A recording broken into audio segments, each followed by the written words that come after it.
Akala ko'y di pa handang muling tumibok ang damdamin.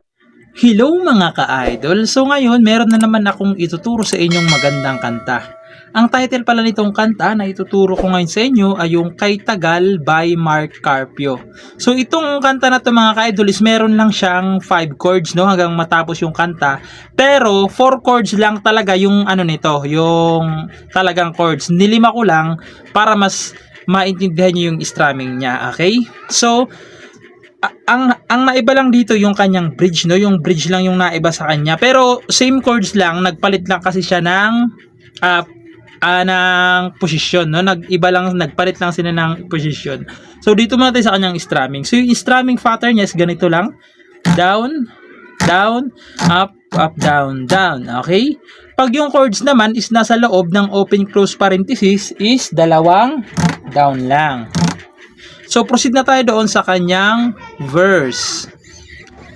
So yung verse niya rito mga ka-idol is D. Ayan yung D, first string, second string, tsaka third string. Ayan, D.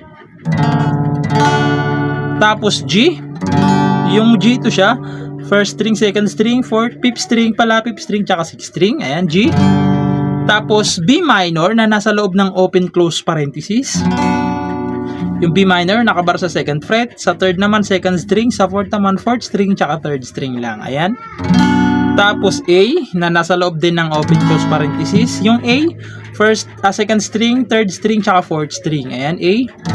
Tapos babalik kayo ng G.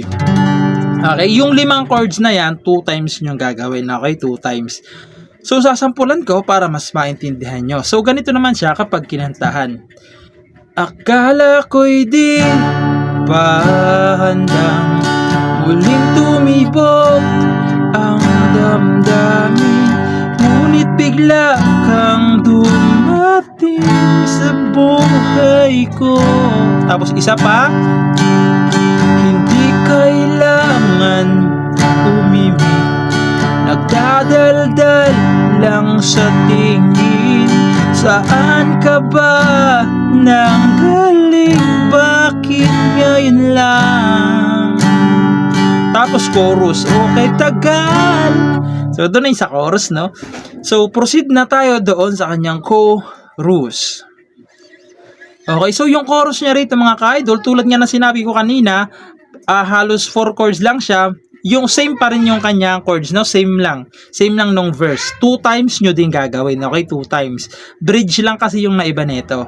So, kakantahan ko na, sasabihin ko na lang, no? Kasi same lang naman. D, G, B minor na nasa loob ng open close parenthesis, A, nasa loob din ng open close parenthesis, tapos G.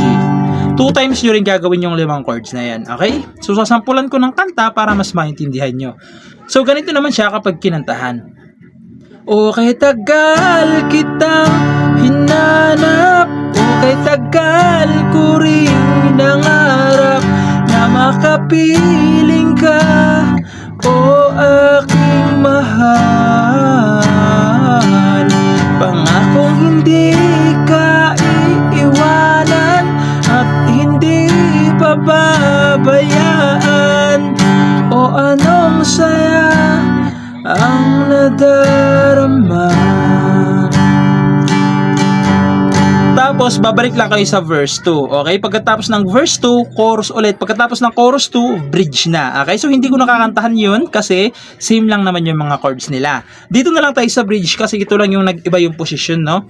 So yung bridge niya rito is B minor na nasa loob ng open close parenthesis, A na nasa loob din, tapos G. Okay?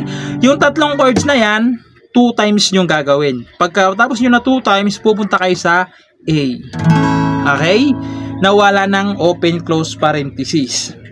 So, ganito naman siya kapag sinampulan. O ito ko ngayon iyo, bago mag-alala, nais kong malaman mo. Tapos papunta tayo ng chorus. Okay tagal kitang hinanap, okay tagal ko rin So, ganun lang siya.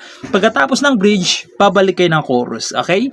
So, ayun lang. Sana nagustuhan niyo yung tutorial natin ngayon. And goodbye!